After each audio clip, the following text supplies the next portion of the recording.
Scholar in Endwalker is a beautiful mix of satisfaction and finding joy in a job you thought you would never feel this way towards again. Square Enix exceeded my expectations with Scholar, and within the first 10 minutes of messing around on a striking dummy, I knew things were going to be promising. While leveling through dungeons and synergizing with the job and its toolkit, my satisfaction continued to rise. After completing the extreme trials, I can safely come to the conclusion that this new iteration of Scholar is pretty damn good and incredibly fun to play compared to its Shadowbringer's predecessor.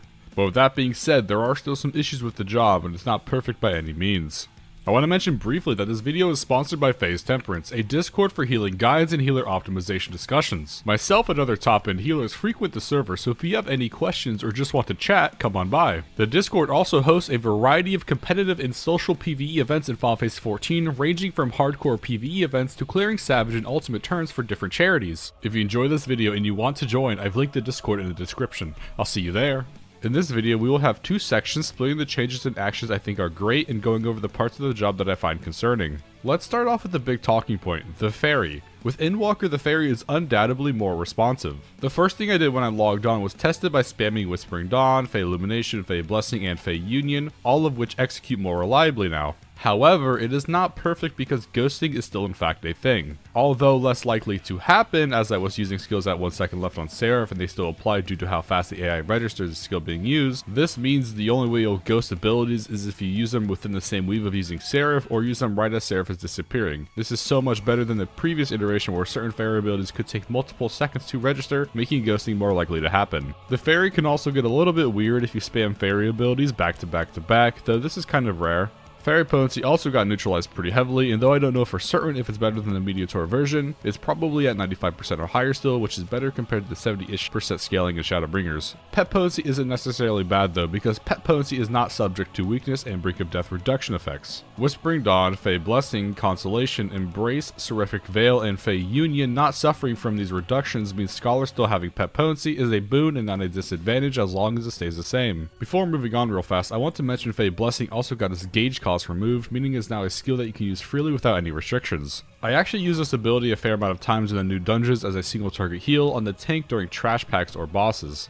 Deployment tactics was also buffed in multiple ways. Firstly, the radius was increased by 5 yalms, which is pretty massive considering it's 5 yalms in all directions. This makes using deploy more accessible and user friendly as players don't need to be stacked up as close together anymore, a welcome change for sure. The second change is that deployment tactics cooldown got reduced to 90 seconds from 2 minutes. While this change is good from a frequency perspective, the ability to deploy shields being up more often, it's also good from a synergy perspective. It sharing a cooldown with 90-second buffs means when using them in conjunction with one another, they will come up at the same time. This could be anything from Recitation to White Mage's Asylum. Deployment tactics also got an indirect buff. This is due to the fact that Adloquium and Succor now apply Galvanize instantly, meaning you no longer have to wait for it to apply to your target before spreading it with deployment tactics. Just messing around in the trial fights, you can actually tell just from the first couple usages of the skill that it feels much better to use, and I'm actually very happy with these changes. Protraction is really strong and feels very good to use. For new Scholar players, Protraction increases the maximum HP of the target by 10% and also increases the healing received via healing actions by 10%, similar to how Thrill of Battle works. You can use this tool to increase the strength of your own Adloquium and Excogitation, to buff your co-healer's abilities, or even buff other jobs' abilities like the Blackest Night, Divine Veil,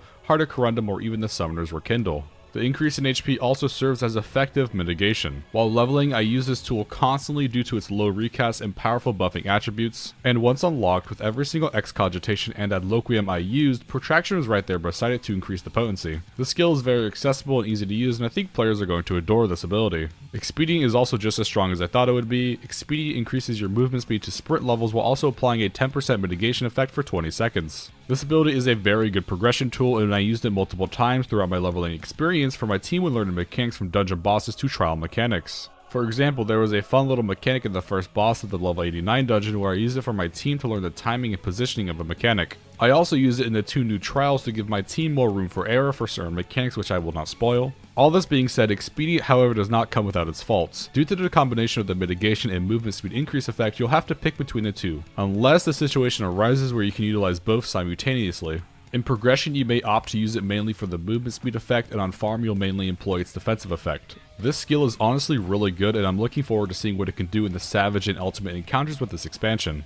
Adloquium's potency increase is massive, going from 375 potency to 540 potency when not under a critical hit, and a whopping 810 potency when it does crit. This is also using a 1.5 times multiplier. When comparing this to Sage's Zoe ability, this makes Adlo deployment tactics the strongest shield bar none that you can achieve. Adloquium also has the benefit of being easier to surge in potency due to how accessible healing increase effects are for both single target and AoE. There is actually one mechanic in one of the trials where I did a super buff Adlo deploy, and if someone messed up the mechanic, nothing happened, and that was because the mechanic hit them for 0. It was pretty funny to see how broken it could be, and granted it took all my resources. Scholar still having Rune 2 is one of the biggest strengths compared to the other healers, as Scholar is the only healer now that can use a DPS movement ability without any restrictions. This is because the other healers are still restricted to their resources like Lightspeed, Lilies, Toxicon, and Phlegma. This makes learning mechanics and flexing for unexpected movement on Scholar more accessible and convenient to keep damage up, as you don't really need to worry too much about slide casting mechanics or keeping your damage up.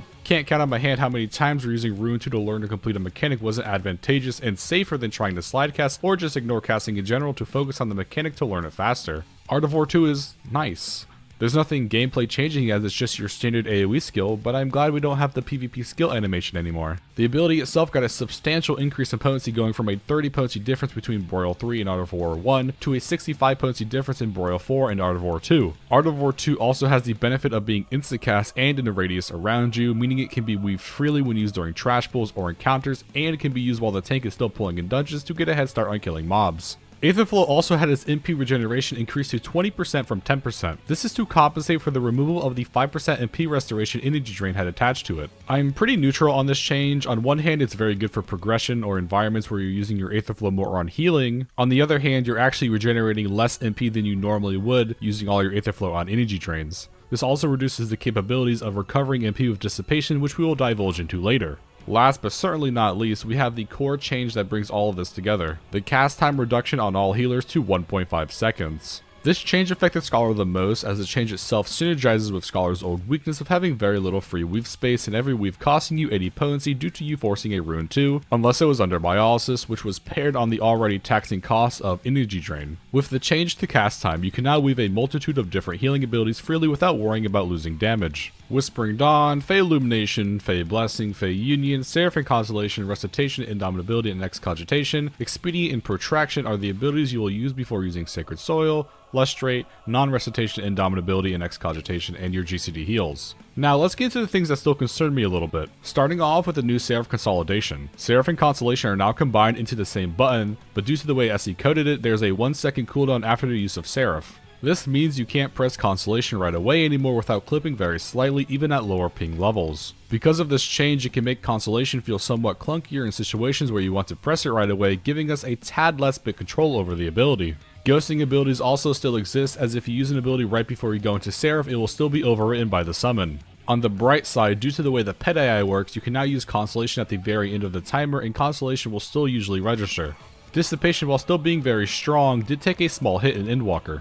Because Energy Drain no longer regenerates your MP, using Dissipation as a tool to gain a large amount of MP back in a short period of time is no longer feasible.